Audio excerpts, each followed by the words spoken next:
пока не засыпана снегом, а мокрая, скользкая, без зимней резины. Вообще выезжать сюда нельзя, так что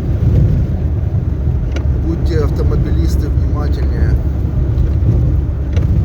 Ухудшилась погода сегодня резко вечером, и завтра, наверное, будет еще хуже. Так что всем привет, удачных поездок и себя берегите.